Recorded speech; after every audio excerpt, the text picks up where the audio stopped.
রাসূল কারীম সাল্লাল্লাহু আলাইহি ওয়াসাল্লামের সেই সিদ্দিক আকবর আবু বকর, যেই আবু বকর ফিল জান্নাহ, ওমর ফিল জান্নাহ, ওসমান ফিল জান্নাহ, যাদের ব্যাপারে আল্লাহ রসুল দুনিয়াতেই জান্নাতের সুসংবাদ দিয়েছেন, তাদের মধ্যে নাম্বার 1 হলেন আবু বকর।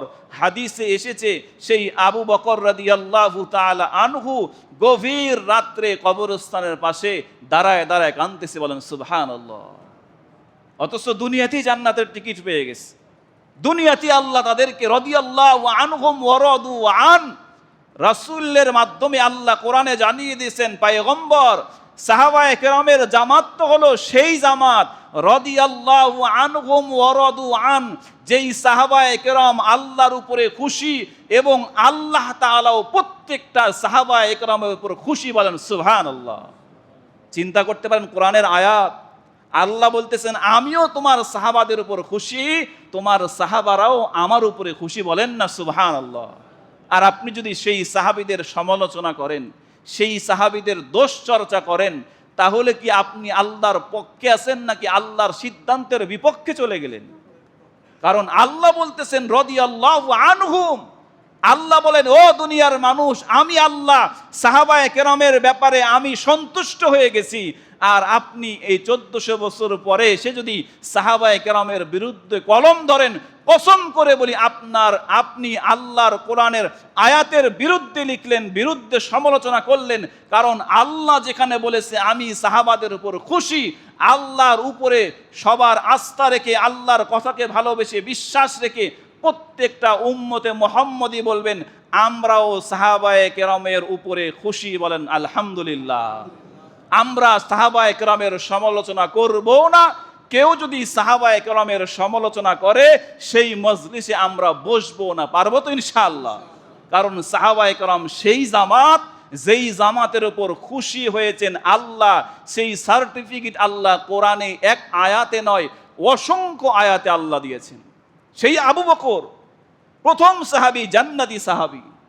হাদিসের মধ্যে এসেছে আরেকদিন মসজিদে নববীর মধ্যে গভীর রাত্রে কান্নার আওয়াজ পাওয়া যাচ্ছে। মসজিদে নববীর পাশে হলো আল্লাহর রসুলের হুজরা কক্ষ। যারা মসজিদে নববীতে গেছেন, রসুলের যেটা কবর সেটাই আল্লাহ রসুলের কক্ষ, সেটাই কামরা।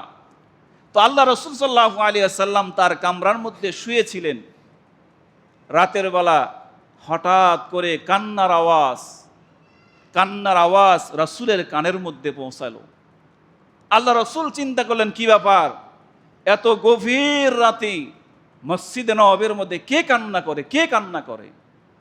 হাদিসে এসেছে আল্লাহ রসুল সাল্লাল্লাহু আলাইহি ওয়াসাল্লাম নিজের কক্ষ থেকে বের হয়ে মসজিদে নববীতে আসলেন।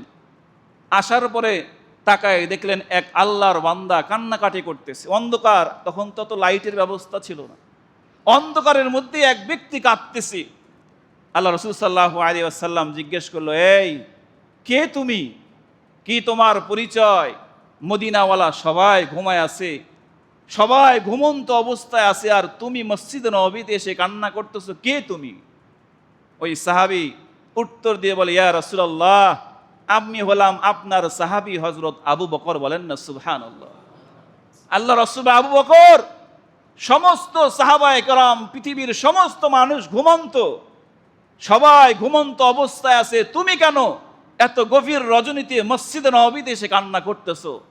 আবু বকর বলে, ইয়া রাসূলুল্লাহ, যেদিন থেকে কবরের আযাবের কথা আপনার জবানে শুনেছি, যেদিন আপনি বলেছেন, পয়গম্বর আপনি বলেছেন যে আমি মেরাজের রজনীতে জাহান্নামের আযাব আমি পয়গম্বর সচক্ষে দেখেছি। রাসূল আপনি বলেছেন জাহান্নামের আগুন থেকে, আযাব থেকে, কবরের আযাব মারাত্মক ভয়াবহ।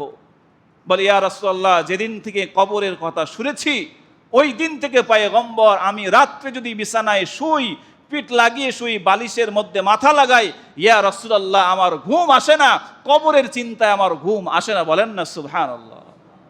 সাধারণ কোনো মানুষ নয়, আবু বকর আল্লাহ রসুলের প্রথম সাহাবী, জান্নাতি সাহাবী, যার ব্যাপারে আল্লাহ রসুল জান্নাতের সুসংবাদ দিয়েছেন।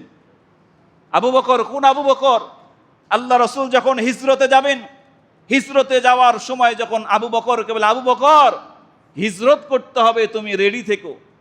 রসুল যেদিন হিজরত করে মক্কা থেকে মদিনায় রওনা দিবেন, হাদিসের মধ্যে এসেছে আবু বকরের বাড়ির সামনে গিয়ে আল্লাহ রসুল সামান্য আস্তে করে দরজার মধ্যে টোকা দিয়ে আবু বকর, আবু বকর সাথে সাথে দরজা খুলে দিয়েছেন। বলেন সুবহানাল্লাহ।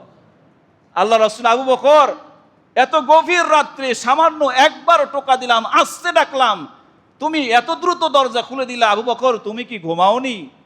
আবু বকর বলে, ইয়া রাসূলুল্লাহ, আপনি যখন দীর্ঘ 6 মাস আগে বলেছিলেন আবু বকর তোমাকে আমার সঙ্গে হিজরতের সাথী হতে হবে, মক্কা থেকে মদিনায় হিজরত করতে হবে, ইয়া রাসূলুল্লাহ আপনি 6 মাস আগে বলেছিলেন।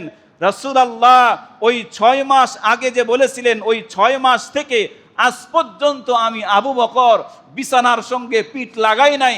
আমি আবু বকর দরজার সামনে এসে দাঁড়িয়ে থাকি, আমার নবী কখন আসে ডাকবে আর আমি নবীর সঙ্গে হিজরত করে। বলেন সুবহানাল্লাহ। সেই আবু বকর কবরের জন্য কান্না করতেছে, সেই আবু বকর। মুআজ্জিজ হাজিরিন, এজন্য রাসূল আরবী বলেন, আল কাইয়িসু মান দানা নাফসাহু ওয়া আমিলা লিমা বা'দাল মাউত। বুদ্ধিমান তো তারা যারা দুনিয়ার 20, 30, 40, 50, 60, 70 বছর, 80 বছর, 100 বছর হায়াত পাওয়ার পরেও যদি আমরা কবরটাকে সাজাইতে না পারি, আমার আপনার জীবনটা বৃথা, আমার আপনার জীবনটা বৃথা। আল্লাহ তাআলা বলেন, ইয়া আইয়ুহাল্লাযীনা আমানুত্তাকুল্লাহ ওয়াল তানজুর নাফসুম মা কদ্দামাত লিগাদিন ওয়াত্তাকুল্লাহ ইন্নাল্লাহা খাবীরুম বিমা তা'মালুন। আল্লাহ বলেন, ইয়া আইয়ুহাল্লাযীনা আমানুত্তাকুল্লাহ, হে ঈমানদার আল্লাহকে ভয় করো। আর কি করো? বলে ওয়াল তানজুর নাফসুম মা কদ্দামাত লিগাদ, আর চিন্তা করো, একটু ভাবো, একটু গবেষণা করো, তুমি আগামী কালকের জন্য কি পাঠাইছো।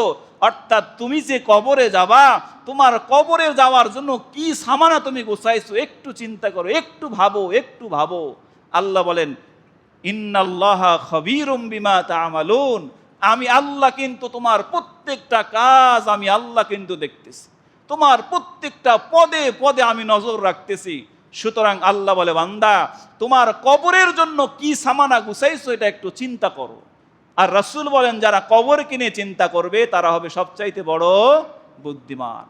এজন্য মুআজ্জিজ হাজিরিন, আসুন 5টা তাসবিহ আমি আলোচনা করেছি, মনে থাকলে বলবেন। 1 নম্বর তাসবিহ, 2 নম্বর, 3 নম্বর, 4 নম্বর, আজকে বললাম সুবহান রব্বিয়াল আলা। সুবহান রব্বিয়াল আলার ফজিলতটা আরেকবার বলি শেষ করব।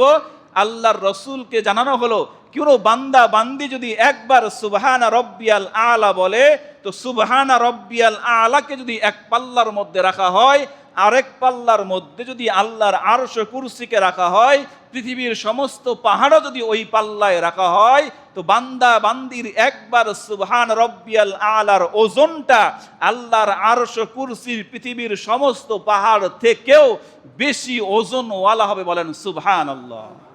পড়বো তো ইনশাআল্লাহ। এজন্য নামাজের মধ্যে, সেজদার মধ্যে মুরগির মতো সেজদা দিয়েন না, কমপক্ষে আজকের পর থেকে। কারণ আপনি সেজদার মধ্যে যতবার সুবহান রব্বিয়াল আলা বলেন, তত ফজিলত আপনি পাবেন। এজন্য কমপক্ষে চেষ্টা করবেন 9 বার, 7 বার, 11, যত বেশি পড়া যায় নামাজের মধ্যেও আমরা সুবহান রব্বিয়াল আলা পড়ব। নামাজের বাহিরেও যখনই মনে হবে আমরা সকলেই সুবহান রব্বিয়াল আলা এই তাসবিহটা পড়ব। পারবো তো ইনশাআল্লাহ? সবাই বলে ইনশা। আমরা নিজেরাও পড়ব, এই আমলগুলো শিখেছি, এই আমলগুলোর খবর আমরা আমাদের বন্ধু বান্ধব সবার আগে স্ত্রীদেরকে জানিয়ে দেবো ইনশা আল্লাহ তাআলা আমাদের সবাইকে যে আমলের কথা বলা হলো, সর্বপ্রথম আমি গুনাহগার এবং আপনাদের সবাইকে আমলগুলো করার তৌফিক দান করে। সকলে বলছে আল্লাহুম্মা আমিন। ওয়া আখিরু